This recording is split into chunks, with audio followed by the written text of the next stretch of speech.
Welcome everyone to our 12th committee vodcast. This is a series of conversations with our strata experts about how to build effective committees. The focus of our conversation will be around the human factors rather than the legal requirements, but we may touch on legal requirements, but we mostly want to talk about the human factors.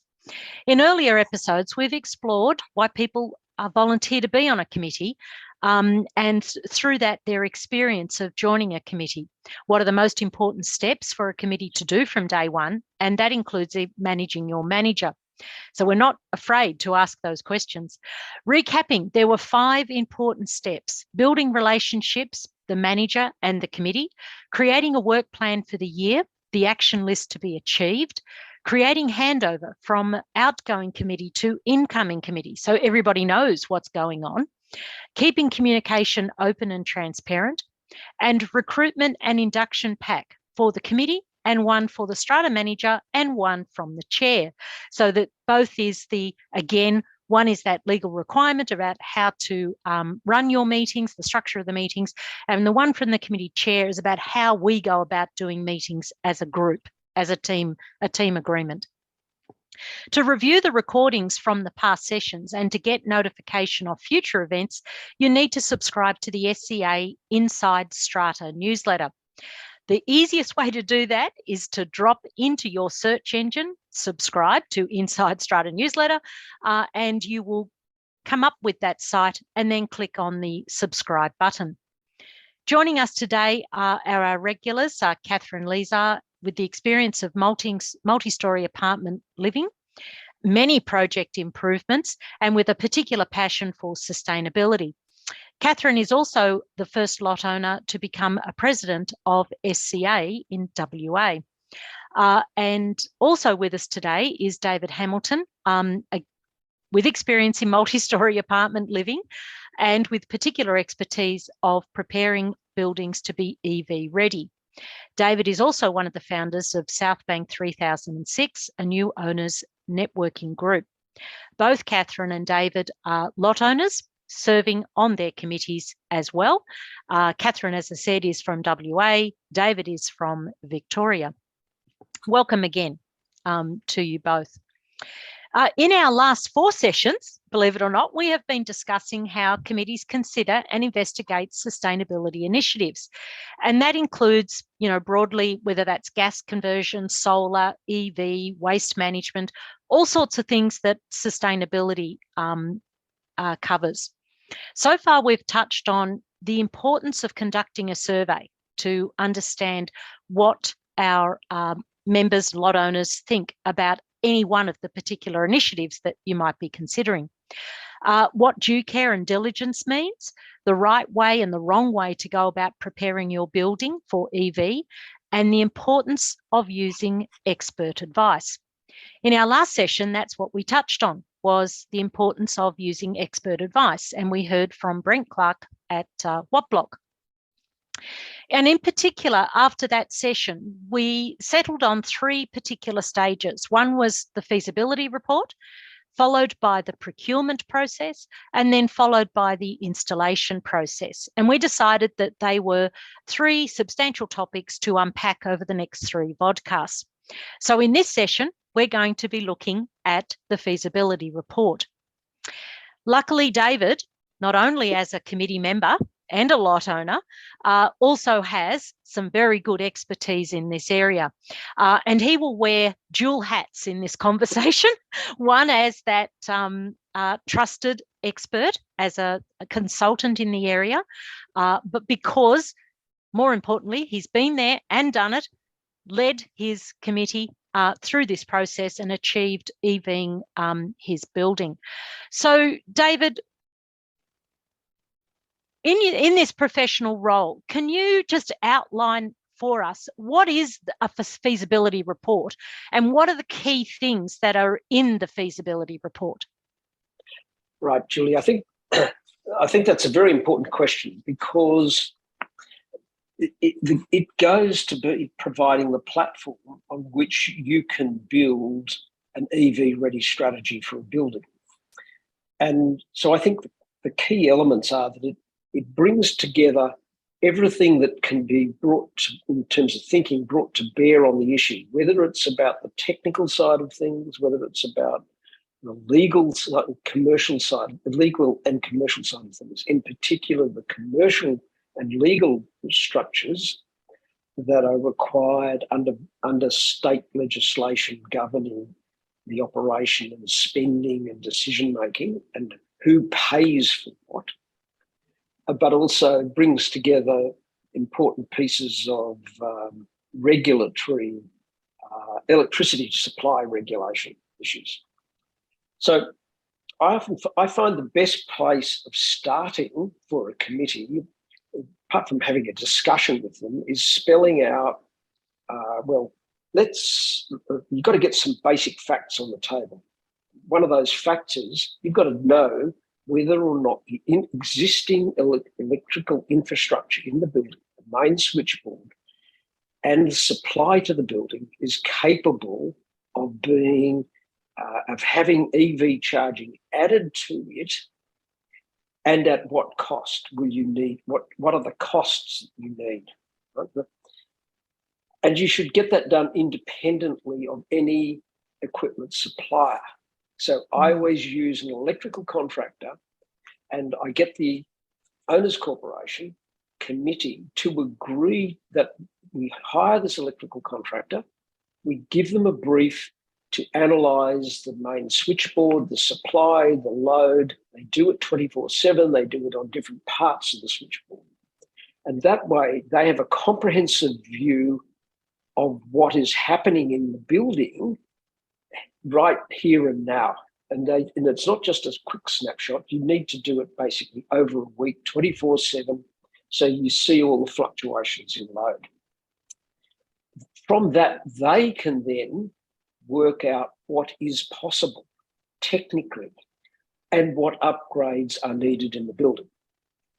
And they can identify where in the building key components need to be placed in terms of distribution boards, because you need to end up ultimately with an independent, dedicated network for EV. So the distribution boards are dedicated for electric vehicles. The cable tray will be dedicated for electric vehicles, and they can give a good costing. So that I get that piece of work going, and I'll get a committee to agree to that. When we've got that back, we can say, well, this is what is possible in the building. One of the things that I do with committees is, look, if it's not possible, you pay the electrical contractor. You don't pay for anything else, because why pay for anything else? You can't go anywhere. But generally, we can find a solution. That then goes to the next key element, which is to set out a series of principles of which are embodied in the scoping report as the principles underpinning how EV charging and an EV strategy and policy will occur in a building. And key to those, obviously, are having it open, not providing owners freedom of choice within some constraints about technical standards for charges, how costs are recovered, who pays for what and why. Getting all those issues out on the table so that they can be discussed by a committee as a result of the report, but giving them a set of, I have 9 principles that I can share with you later, but 9 principles that should underpin a policy about electric vehicle car charging. And I think they provide then the platform to go delve deeper into the commercial, the legal, and the technical solutions that you put on the table. David, I have a question. You mentioned the infrastructure location. So let's say in the complex, do you need to have a dedicated room or a huge amount of space for this infrastructure, and does it need to be ventilated? Because I remember when we put in solar panels and we had to put in an inverter, we had to find a secure location for it. It had to be ventilated. So is it the same requirement for EV charging infrastructure? No, it's slightly, well, EV charging, the base infrastructure is no different to what will exist in a building's car park at present with respect to a distribution board for lighting. Okay. It's just a separate distribution board, and it will have its own feed from the main switchboard, and attached to it will be another box which will contain a load management system, and etc. So but it does need to be separate to the distribution board that you're using for lighting and power in the car park. Okay, I understand. It can just be on a wall. Okay, and with when you talked about getting the contractor to have a look at your infrastructure to start with, will they also understand the capacity coming into the complex, the restraints on that, so the substation restraints and any grid capacity issues? Will they know that? They should have that information available to them by looking at the main switchboard. Now, that will vary from, well, it shouldn't vary from state to state. It has varied over time as to what electricity supply authorities have required, how the main switchboard is to be constructed. So since I think it's 2012, it's been mandatory that you had a circuit breaker that was set on at the supply side where it entered the main switchboard. Yeah, but I think I mentioned this last time. We had an instance in WA where there was a substation that a particular complex wanted to draw more load off it to do EV charging, and the substation was at capacity and they couldn't do it. So will that initial assessment identify that? Yes. Right. Okay. So in fact, we're working on a site at present where we have that problem, and we are then going back to the distributor to see if they can make some more supply available. Right. Because sometimes the supply constraint is on the distributor's side for that local area. So the low voltage network in that area may need to have upgrade. That's a constraint that a building can't control. So the key out of this load and power analysis study, and it's important that the electrical contractor can form a view about each section of the main switchboard, and can form a view as to what the loading's on each of those sections, and then identify the appropriate place to install a new circuit. From then on, it's really bog standard work. Right. But okay. And going back, just finalising on your point, there is technology available that you could within that main switchboard install load management, which would, because a building will not be running at peak load 24/7. No, of course. So you could load shift into off-peak times, and there's getting to be smarter and smarter systems that manage that. Yeah, and we're assuming that the building's efficient to start with. So a building could become more efficient, drop their power, draw anyway, and then we have spare capacity for EVs. That's correct. And just final point, just on that initial discussion, do you think that the legal considerations are the same Australia-wide, state by state? Well, definitely that in relation to electricity supply, they're pretty common, right? Right. And that comes because sometimes I come across OCs that think, oh, well, we can make a profit. We can cover costs.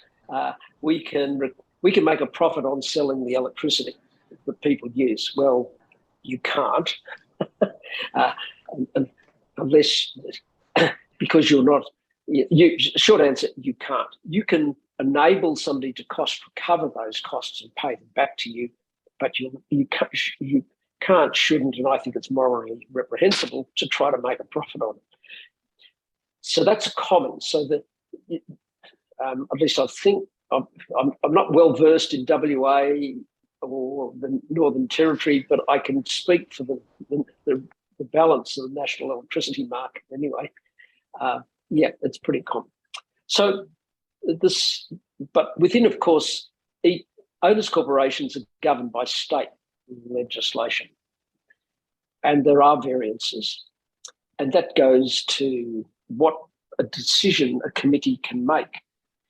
But as a principle, this goes back to having the principles right. One of the principles is that you need to identify who benefits from each part of what goes in. And I suspect that that's a pretty common theme across owners corporation legislation around Australia. So in Victoria, the whole building can benefit from some of the activities or some of the infrastructure because the building is now made EV ready, and every owner benefits because either now or in the future they can connect, and every owner benefits now because their building has an attribute that buyers and renters want. Then there's a part of the work which is from the load management system to the car park that only owners who connect benefit, and therefore they should pay for that work, is my view. That's the principle that I espouse. Yeah, and I also think in terms of the approval side of it, I think that would change state by state, but I think the basic principles are everyone in the building needs to know what's going on, no matter who the decision maker is. I think that would be the basic thing, yeah. Yeah, it varies, I think that it assists the introduction and rollout of EVs if people are brought along, do know what's in place, what the objectives are, why you're doing it, what the benefits are. And my experience is that out of the woodwork come a whole lot of people who say, I'll put my hand up, I'll pay to get my car park made EV ready. I may not get a charger, I may not buy an EV for another 2 or 3 years, but I'll pay right now because I think that's going to make my apartment better. And when I do come to make a decision, I don't have to worry about doing anything. I really just get the electrician in now to put the charger in and plug the car in. I mean, that's what people want when they do get to having an EV. They just want to be able to come home, plug the car in, and that's it. Absolutely. Okay, so we've been talking about the feasibility study. So once we've got the feasibility study, it gets handed to the committee. Mm-hmm. Then what happens next?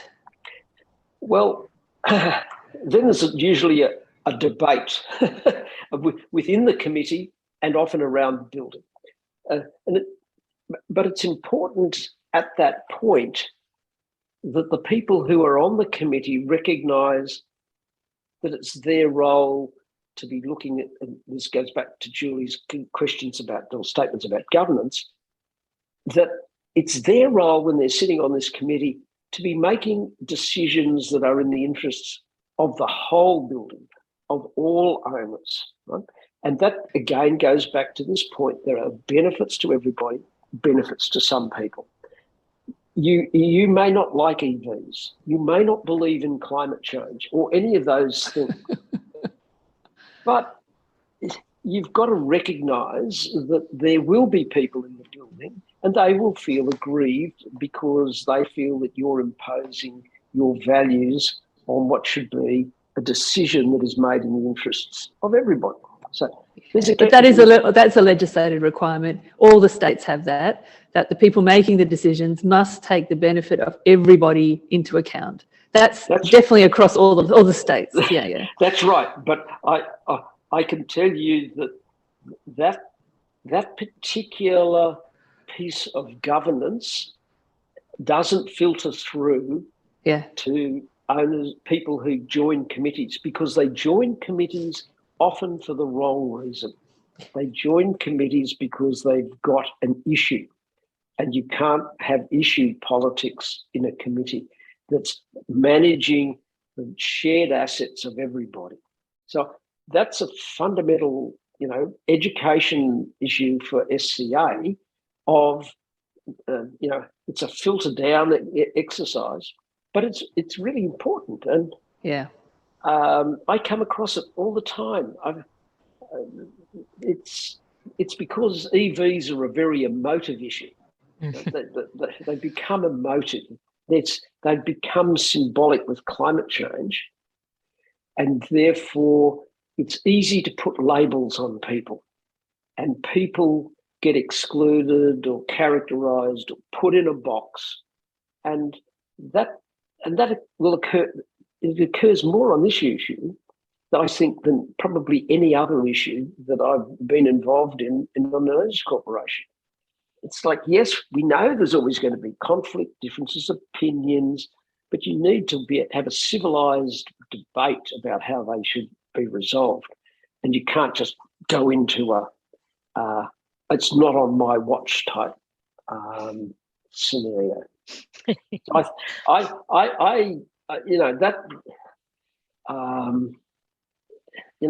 find that discussing EVs with owners corporations, you get owners corporations where the committee recognises that this is occurring, have recognised when they look in the car park there are EVs being parked there, and they respond to the challenge.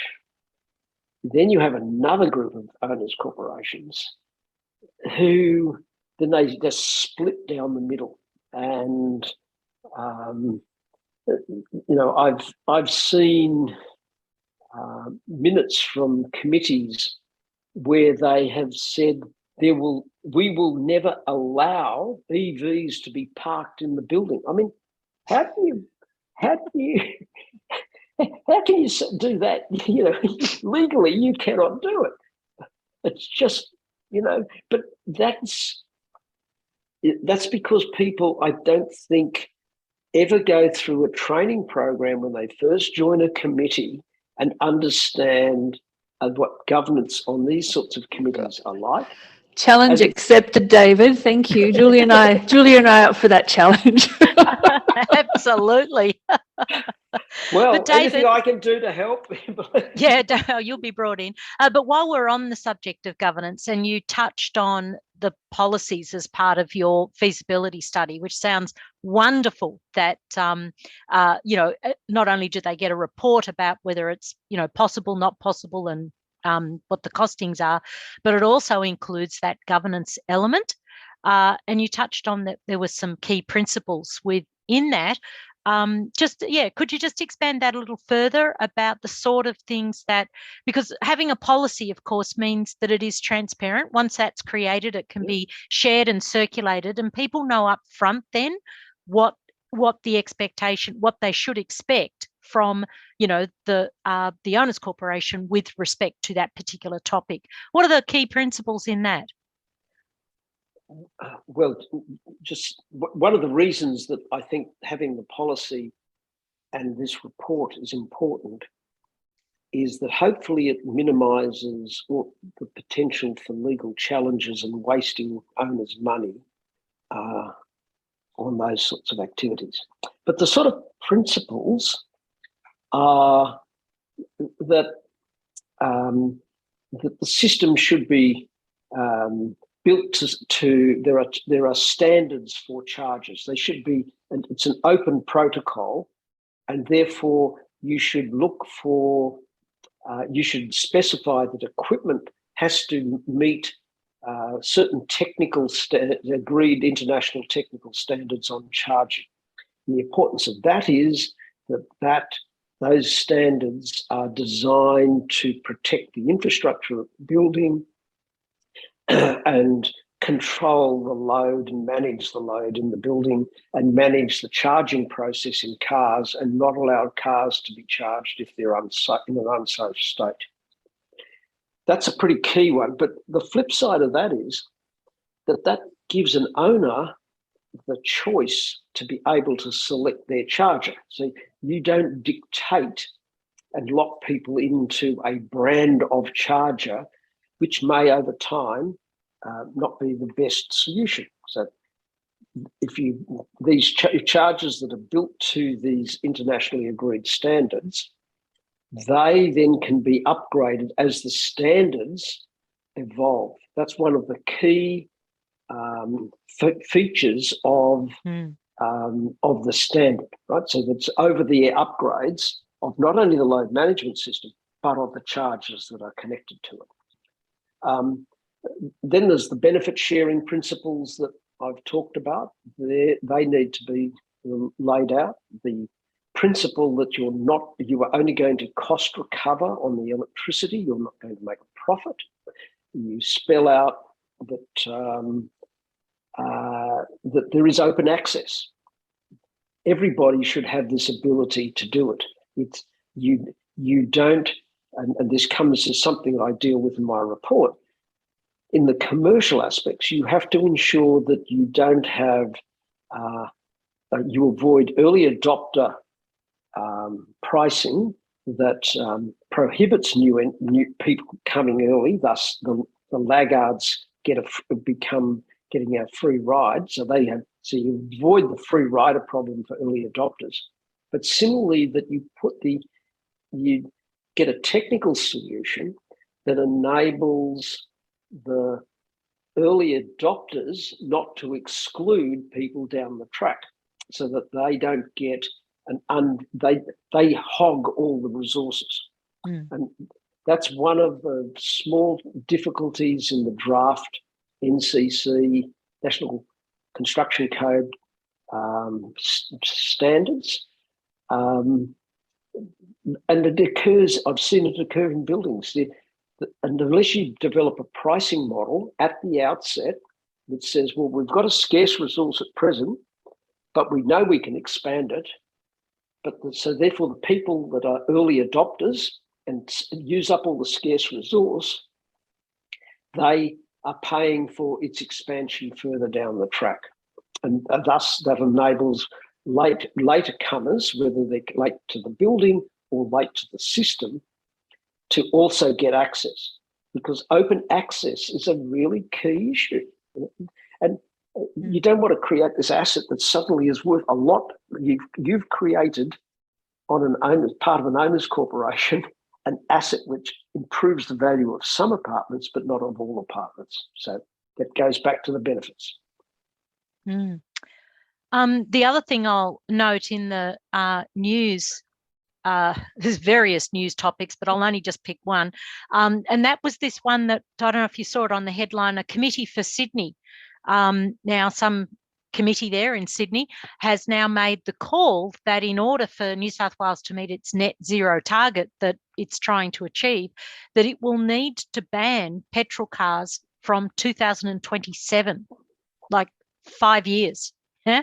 And it's very quick.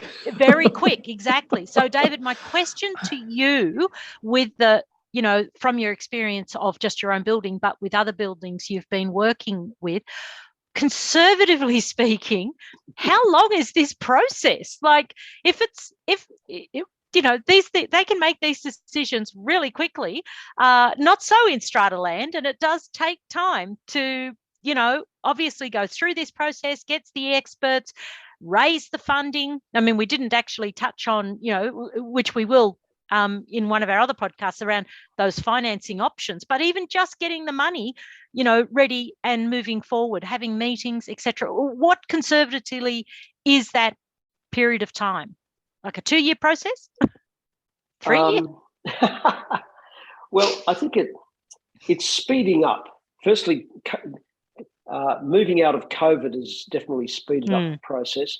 I think secondly, as committees become more aware that this is an issue that has to be addressed, the speed of decision making is increasing.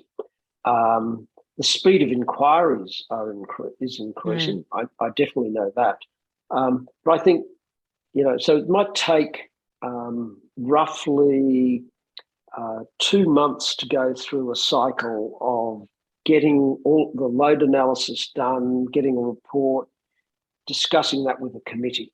So that's probably, often committees meet every 2-3 months. That's that sort of cycle. That assumes you don't run into any problems. The implementation might take another 3 months. In other words, that's very optimistic.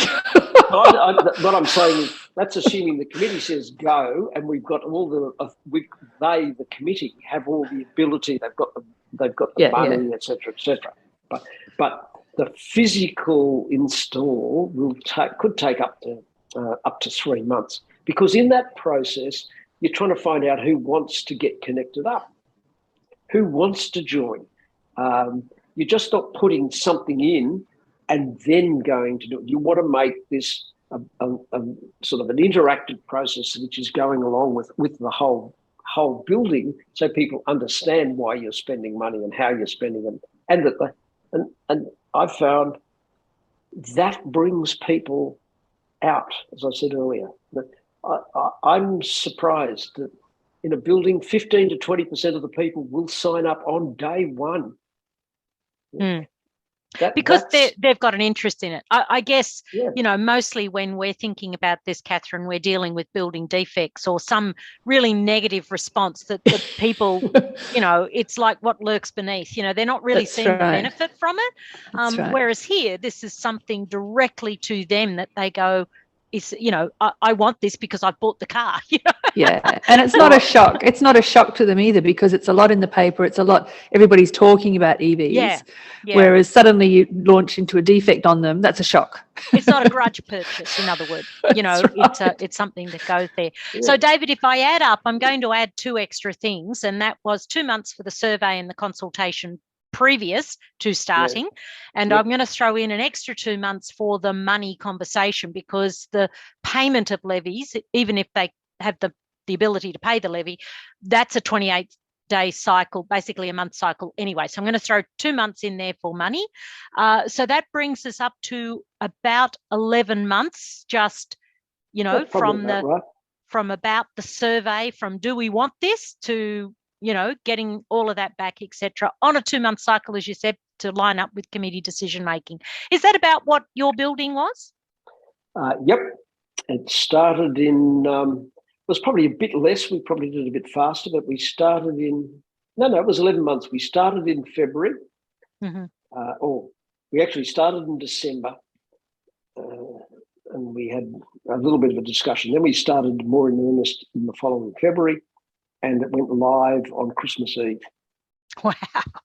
That's pretty good. That's pretty good. Well, unfortunately, but that was with COVID. Yeah, and with COVID, so you might have achieved it quicker. But yeah, you were driven. I mean, look, great discussion today. Unfortunately, that's all we have time for. But I'm looking forward already to our next vodcast to continue this conversation, because each time we unpack something new, something we didn't know. So thank you, Catherine. Thank you, David. Very interesting conversation. Our next podcast is on the 7th of October. So we'll see you all then. Bye for now. Bye. Bye.